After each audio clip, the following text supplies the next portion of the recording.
Let's get started with our first news. Robert Whittaker thinks Michael Chandler is over it. Rob recently gave his thoughts on Paddy Pimblett's stunning TKO victory over Chandler at UFC 314. And while he was thoroughly impressed by Paddy's performance, he also believes that we didn't see the best version of Michael Chandler in that octagon. According to Rob, something was just off about Chandler that night. He looked hesitant, a little too cautious, almost like he was gunchy. In Rob's own words, it seemed like Chandler was simply tired of the grind, tired of the damage, tired of taking big shots every time he steps into the cage. And honestly, that's not something we usually associate with a guy like Iron Mike. For the full breakdown, definitely check out Rob's analysis over on the MMARCADE podcast. Links in the description, mate. He dives deep into the fight and gives Paddy the flowers he deserves. Rob said, "Paddy's outstanding. I've been on the bandwagon since his comeback. Not that he ever truly left, but after that fall from grace, you could see he had something to prove.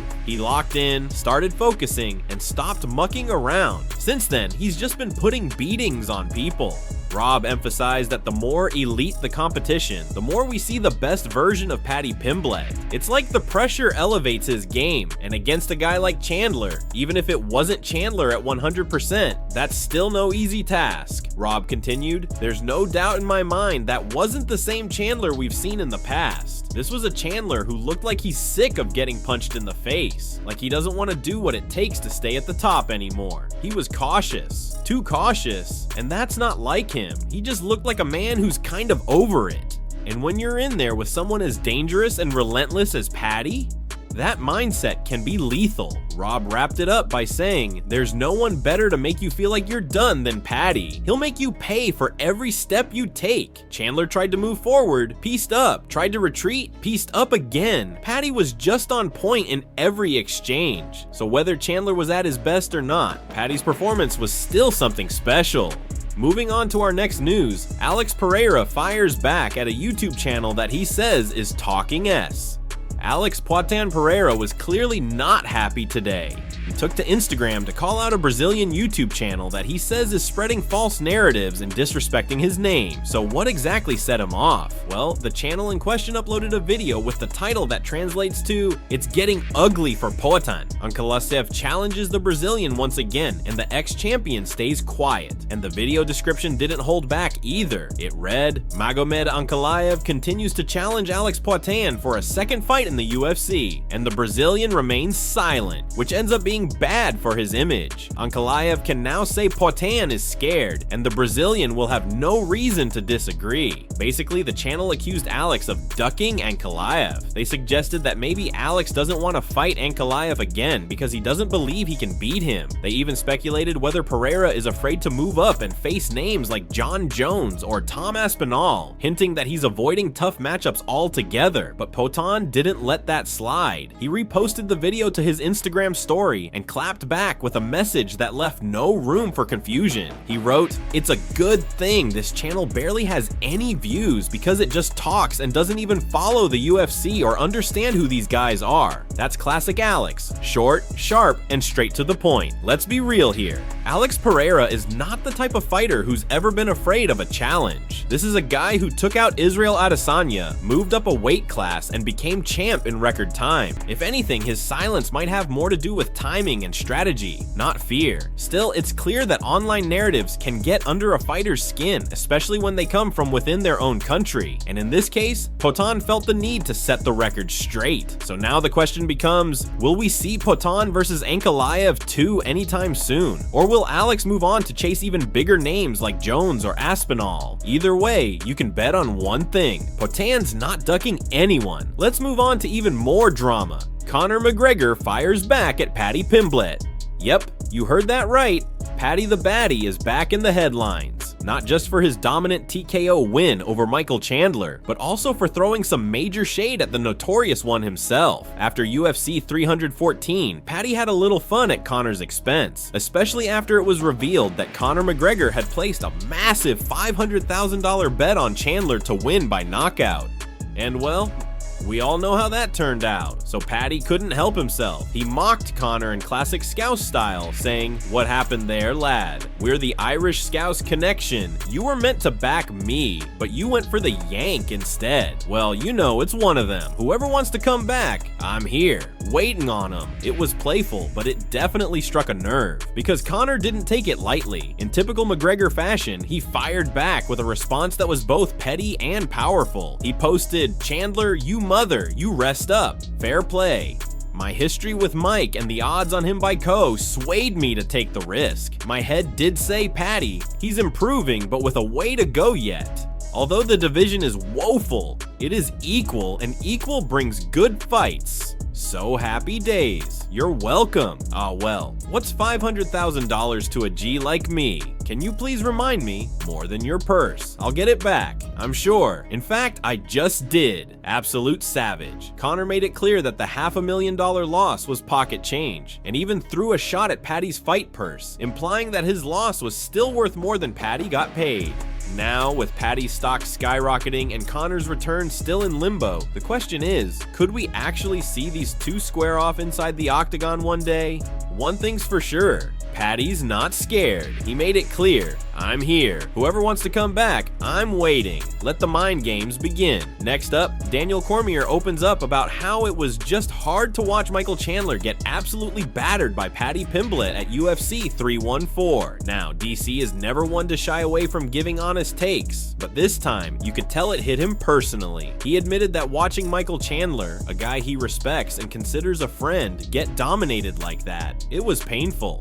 DC said, "I found it really hard to watch Chandler take that kind of beating. It's not just that he lost, it's that he got dominated from start to finish. Paddy was able to take him down, he controlled him in the grappling, and to make things worse, he won the striking exchanges too. And that's where it gets concerning. Chandler has always been known for his explosive style, his toughness, and his wrestling background. But in this fight, none of it showed. Paddy Pimblett was a step ahead, everywhere." Cormier continued, "I'm struggling to find any moments where Chandler had real success in that fight. It's tough, man. We always talk about not being able to lose to the next generation, and Chandler didn't just lose. He got run over. That's very telling." And he's right. The passing of the torch wasn't subtle. It was blunt force trauma. That knee Paddy landed, it split Chandler wide open. It was the moment the whole arena gasped. And DC said it best. That knee that landed, man, it was brutal. Split Mike open bad. It's hard to watch something like that, especially when you know the guy, when he's a friend. It's different. Despite the outcome, Cormier made sure to give Chandler his props. He praised him for his courage, for stepping in there after such a long layoff, and for showing the heart of a warrior, even when things weren't going his way. Hats off to Mike for the courage. That wasn't easy. Hopefully he recovers quickly and takes time to figure out his next steps. Now the big question, where does Chandler go from here? At 38, after multiple wars, and now coming off a dominant loss to a younger, hungry contender, is this the end of the road, or just a rough chapter in the Chandler story? Only time will tell. Now, let's talk about a shocking twist coming out of Jon Jones's camp. Jon Jones snaps at his teammate for sparring with Tom Aspinall. This drama is unfolding within Jon Jones's own training camp, and it involves one of his longtime sparring partners, Leonid Gurchev, a Russian heavyweight boxer who's been instrumental in preparing Jon for some of his biggest fights, including against Stipe Miocic and Cyril Gane. But now, Leonid is no longer part of Jon's camp, and the reason behind it is causing a stir. According to Leonid, Jon kicked him out after he decided to spar with Tom Aspinall, who's known for being one of the brightest prospects in the heavyweight division. Here's how it all went down. Leonid recently sat down for an interview with a Russian channel and explained that he had taken some time away from Jon's camp to meet up with his old coaches in the UK. During this time, Leonid sparred with some local fighters, including Tom Aspinall, 3 times a week. Everything seemed fine until he decided to travel to Liverpool to train with Tom. Leonid said, "Before I left, I told Jon exactly where I was going, and he seemed okay with it. He didn't mind me stepping away from the camp temporarily." Now, here's where things get tricky. According to Leonid, one of his coaches suggested that he train with Tom Aspinall while in Liverpool. Leonid was clear about his intentions and made sure Tom's team knew he was working with Jon to avoid any misunderstandings. He even reached out to Jon personally to get his approval. "I called Jon and asked him if it was okay to train with Tom, and he told me, 'Do whatever you want, no problem. Let me know how it goes.'" But after Leonid trained with Tom and returned to Jon's camp, everything took a dramatic turn. The next day, Jon's coach Brandon Gibson called Leonid to let him know that Jon was upset and no longer wanted him in the gym. Leonid was stunned. He tried reaching out to Jon directly, but got no response. He texted him and still nothing. Then, Leonid checked his Instagram and realized the final blow: Jon had unfollowed him. That's when Leonid knew for sure it was over. So what's the real story here? Did Jon feel betrayed by his teammates sparring with another rising heavyweight, or is this just another instance of miscommunication that escalated into something much bigger? Either way, it seems Jon has drawn a line in the sand and Leonid has been left out in the cold. Next up, Arman Tsarukyan has broken his silence about his next UFC fight. Fans have been eagerly waiting for news about Arman's next appearance in the octagon, and the highly skilled lightweight finally took to Instagram to give an update on what's been going on in his world. Arman acknowledged the constant buzz surrounding his next fight, and in a recent post he wrote, "Many people ask when my next fight is. I'm calm, I'm training, focusing, and waiting for my moment. Sports are not always about fairness, but I believe that if you work, do not give up, and stay true to yourself, everything will come." His words reflect a sense of patience and determination, as he emphasized the importance of hard work and dedication, even when things may not seem fair. It's clear that Arman is not just waiting for an opportunity to land on his lap, but he's actively working behind the scenes to be prepared when his moment arrives. He also touched on the mental side of being a fighter, saying, "The main thing is to be ready when the time comes." This speaks to Arman's focus on preparation, not just physically, but mentally as well. As we know, the fight game isn't always predictable, and sometimes a fighter can go through long stretches of uncertainty. Yet it seems that Arman is taking it all in stride, knowing that as long as he stays committed and ready, opportunities will eventually come knocking. For those who may not be familiar, Arman has consistently proven himself to be one of the top contenders in the lightweight division. His all-around skill set, combining striking, grappling, and relentless pressure, has earned him respect from fans and fighters alike. Despite the potential for big matchups, Arman has been somewhat on the sidelines recently, which has led to plenty of questions about when he'll return to action. So now, the burning question is, who do you want to see Arman fight next? With so many exciting matchups available in the lightweight division, fans are eager to see which opponent will be lucky enough to face him in the octagon.